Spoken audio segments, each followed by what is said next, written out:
Jess and welcome back to my channel. Today I have a Q&A video for you. I personally love watching these kinds of videos because they offer a bit more of an insight into the person behind the camera and maybe give you a little bit more information about them, or you learn something new. So I quite like that style of video. I did one of these a couple of months ago and you guys seemed to really like it, so I thought I would do another one for you today. I've had a couple of questions over the last month or so that kind of required a little bit more in-depth answers than what I could provide on Instagram or any of the social media platforms where they were asked. So I've included those in this video, as well as a few that have come through since I asked for some the other day on my Instagram stories. So I hope you enjoy this video and let's get stuck in. Okay, so the first question is from Anna, aka Fuzzy Baby Seals. She asked me actually on my last Instagram video, my last Q&A video, this question, but obviously I'd filmed it so I couldn't include it in that one. So her question was, how far would you go to challenge yourself in the future, i.e. a wedding dress for your best friend, or clothes for underprivileged children, or even a commission from someone in government? So in terms of the answer to that question, I really want to make my own wedding dress if we get married one day. That's one of my goals, and has been one of my goals since I started sewing 5 or 6 years ago. But in terms of sewing for other people, apart from maybe making something for potential bridesmaids or obviously like my immediate family, I don't really have any plans to push myself to sew anything like a friend's wedding dress or anything. I'm just enjoying getting back into sewing for myself, and I feel like I'm not a very good selfless sewer. I much prefer to make things for me because I can make them fit my body, and it's much more enjoyable knowing that I'm going to wear them. I have done some handmade gifts and stuff in the past, but in terms of big projects like a friend's wedding dress or anything else in that kind of realm, definitely not something I'm looking at doing. Just my own dress, because I think that's going to be stressful enough. This question is from Lisa, aka Lisa Emerita. If you haven't, go and check out her Instagram and her YouTube channel. She makes the most stunning bespoke bridal pieces. Like, they are honestly so beautiful. She's such an incredible seamstress. So yeah, make sure you go and check her out if you haven't already. She asks, can you make a video about your decision to stop Little Miss Lorraine when you were just starting to make those skirts? And then she goes on to just talk about some of her own business things. I know I have too many ideas and too many things I'm trying to fit into one business, but I'm having a hard time figuring out what to move forward with and what to let go. That was the hardest thing for me for Little Miss Lorraine. So for those of you who don't know, I had an online handmade store, Little Miss Lorraine. It was my first baby before I even started this channel, before I started blogging for sewing makes and everything. I was blogging under Little Miss Lorraine. This channel actually started under Little Miss Lorraine before I rebranded it to Jessica Lorraine. So it's something that I had for about 4 years. I did it with a lady that I used to work with at my old 9 to 5. We started off just selling some of her vintage items, and then we moved into some handmade Christmas decorations, and then it kind of grew from there. So the decision to let Little Miss Lorraine go was a pretty big decision for me because it has been something that's in my life for such a long time. I had kind of gotten to the point where I had too many things on my plate. So I started my virtual assistant business when I was still working my 9 to 5. I had Little Miss Lorraine, I had this sewing blog and YouTube channel. So there's lots of stuff going on. And the Little Miss Lorraine side of things is hard. I loved running my own business, and I think that's why I love being a virtual assistant now, because I can help others run their businesses, so I can kind of live through them, I guess. But the actual running of the business was very time consuming, and especially when it's a handmade business, because I was having to make items for it. So really this year I hadn't really made that much for Little Miss Lorraine because I just didn't have the time. I didn't have time to sew for myself, so how was I going to make time to sew for the business? And to be honest, it really didn't make us that much money, and it kind of got to the point where we had to invest a little bit more money into it if we were going to take it forward, and we both just didn't have the funds to do it. And so I kind of just made the decision that we would close Little Miss Lorraine. It has been an amazing 4 years, and it definitely, I would not be here today, I would not have my virtual assistant business if it wasn't for Little Miss Lorraine. So I don't regret anything, and I learned so much from it, but it was just time just to let it go. And I think you just kind of know when it's time, like it just feels right. I semi-made the decision in my head, and then I couldn't stop thinking about it. So to me, that's when I knew that I'd made the right decision. And as soon as I broached the lady who I did it with about it, she was like, no, totally, she's got grandchildren on the way, she wants to sew for them, she wants to sew for herself, so it was definitely the right time to do it. So the next question is from Elizabeth from This Girl Sews. She asks, you were saying a little while ago about Spotlight limiting visits and shopping elsewhere. It's resonating with me a lot. A lot of my fabric is thrifted, but I still need to purchase some fabric. Would be a great vlog to talk about how you approach and where to purchase fabric from an Australian perspective. So in terms of buying fabrics now, I really haven't bought that much fabric this year. I haven't done like a whole video on this channel for so long because I just haven't really bought that much fabric. Anything I do buy is usually now from an Australian D-Stash Facebook group first, and then I'll look elsewhere. So yeah, kind of my process, I guess, is I look through my stash, and if I don't have anything that suits, my first port of call is the Australian D-Stash group. I have a link to that in my Instagram profile if you want to go and join. I might pop it in the description box for you as well. So that's kind of my first port of call. Because things are usually a bit cheaper in there, but also because these are fabrics that people don't want anymore. So it's kind of like recycling things that people don't need. So instead of purchasing from the bigger chain stores, you know, we're just trying to reduce, you know, the consumption of the newer fabrics and, you know, using things that people don't want. So my next port of call would usually be an online store. I'm going to list a few of my favourites for you. However, something really exciting happened this weekend. So I have spent the last 6 months working with the girls from the Fabric Drop to bring together their idea of an online D-Stash website. So essentially it's like taking the Facebook D-Stash group and making it into a complete website, but it's worldwide. So for the last 6 months we've been working on that, and it finally launched as I'm filming this is Saturday, so it launched this morning. And I'm so excited about this website, and I have a heap of fabric that I'm planning on uploading to it. So I highly recommend you go and check that one out. I'll put a link to it down in the description box below. It's such a great idea. It's been a long 6 months and lots of work, but I'm so excited that it has finally launched and that their dream is coming to life. So that is kind of my second port of call. If it's not the Australian Fabric D-Stash group, I'm going to look on the Frayed. If I can't find it on the Frayed, then obviously I'm going to need to go and look online. So some of my places that I love, I've written them down. The Fabric Drop, so the girls who are behind the Frayed, they own the Fabric Drop, which they started last year, which I did their website for that as well. They have some really beautiful fabrics and different stuff that you don't usually see. I've got some really gorgeous stuff from them, so I always make sure I check on their site first. Not necessarily cheap, but just different fabrics and really nice quality as well. Bebelouche, if you're looking for gorgeous knits or cottons, especially florals. I got my lemon prints from there as well.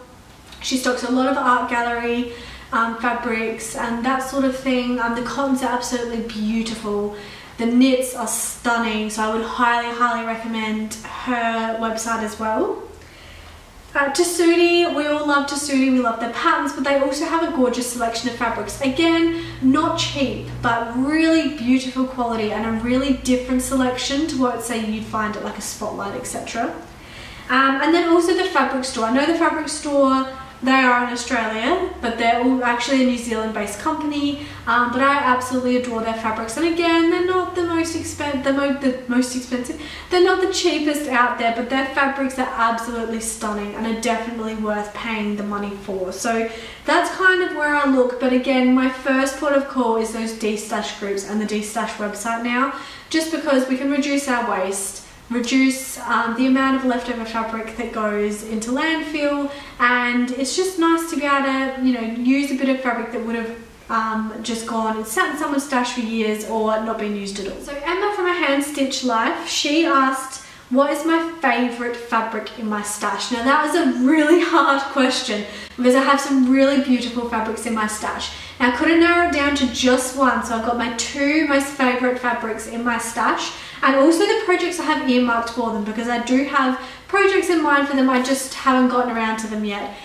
Because they are quite special fabrics, obviously they're not just your kind of everyday fabrics, so I tend to not make as much of that stuff, hence why it's still sitting in my stash. So the first one is this absolutely stunning Vietnamese silk. I will do a little close up for you so you can see. This is absolutely beautiful. I got this from a Fabric D-Stash Market, which I'm so sad they haven't had another one of. And so it was really cheap. I think it was only $15 or something. I think there's maybe close to 2 meters here. It is absolutely beautiful, like seriously, seriously stunning.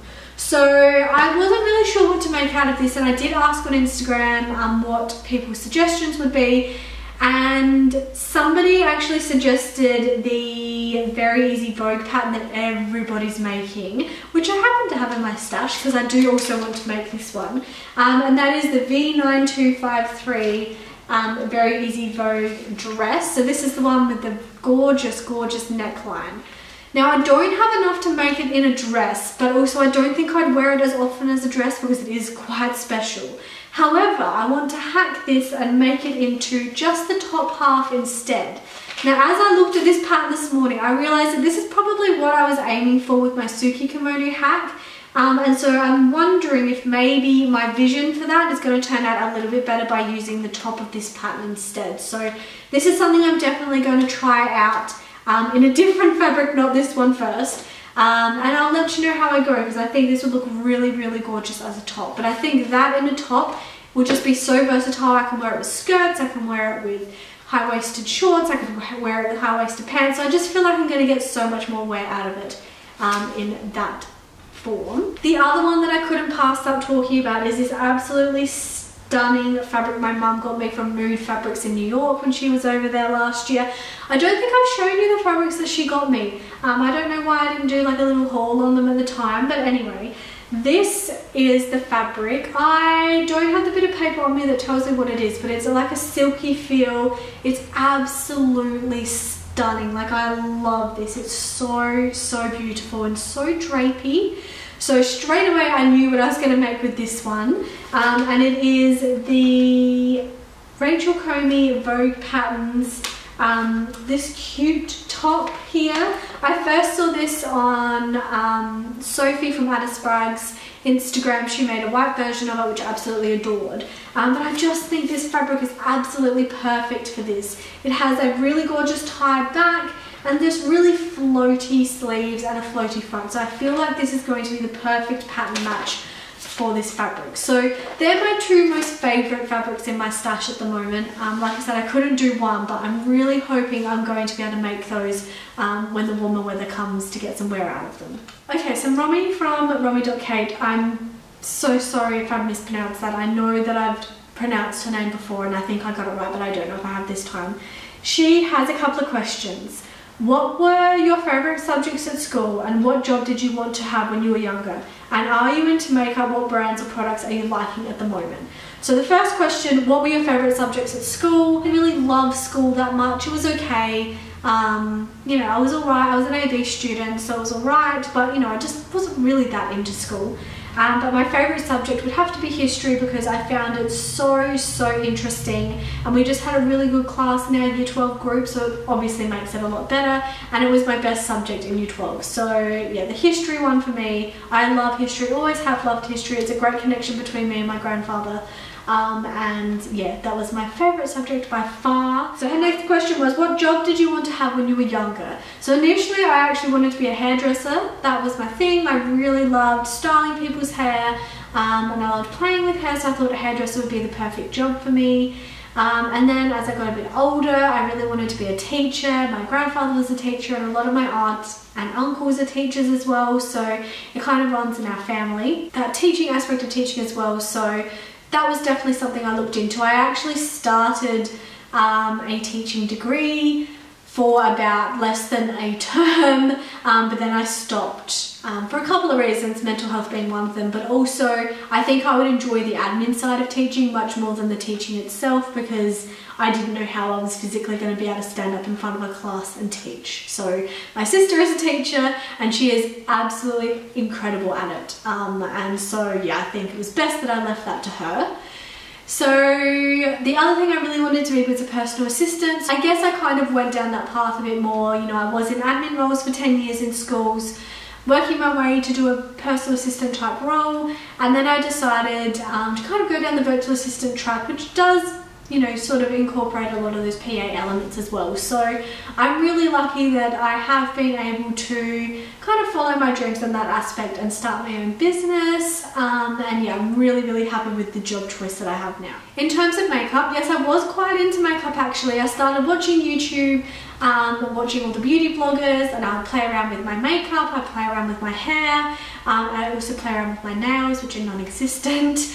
But I've definitely gone off that a lot. I think maybe as I've gotten older, I don't really care for it as much. I like doing my own makeup when we go out somewhere, but this year I've also really been wearing next to nothing in terms of makeup now that I've been at home, and I just like the more natural look now. So I tend to go for Natio products in terms of skincare and makeup because they are quite natural and they're just light. They're very light coverage, but they're a really beautiful mix. You don't feel like you've got a heavy base on anything. So yeah, I do tend to use Natio products, but yeah, I'm not really hugely that into makeup anymore. Although I still am really interested in watching beauty bloggers, especially hair and makeup ones, just to get some ideas for those few times that I go out somewhere special. Okay, so the last question comes from Nomi from I Said So. I actually think I've answered this question. I'm not sure if it was in my last Q&A video or maybe when I did that 5 questions 1 take video, and it's regarding what countries have I travelled to and what countries do I want to travel to. So I'm just going to keep it brief because I'm pretty sure I've already answered that question once on this channel. The only overseas country I've travelled to is New Zealand, which I absolutely adored, and I would go back there in a heartbeat. I could easily live there. Kenneth and I fell in love with the South Island, and it's just so beautiful. So if you haven't been there, highly recommend you go. In terms of countries I want to travel to, I really want to go to the UK and those countries around there. Kenneth really wants to go to America, especially now that LeBron has gone to the Lakers, because that's his team, and he missed out on seeing Kobe play, so he'd really like to see LeBron play. So I think probably America would win out over the UK, but with my anxiety, I don't know how I'd go traveling. So we shall see. We also have no money because of this extension, but yeah, I think probably America would be the next place we would travel to, and maybe one day the UK, who knows, we'll see. So I hope you guys liked that video. It was a bit of a long chatty one, but I hope you guys maybe learned something new about me or found something that was interesting. If you did, please give this video a thumbs up and please subscribe. I am like 40 people away from 5,000 subscribers, which I'm so excited about, and I might even run a little giveaway if we get there. So if you haven't already, please subscribe and I'll see you next week. Bye!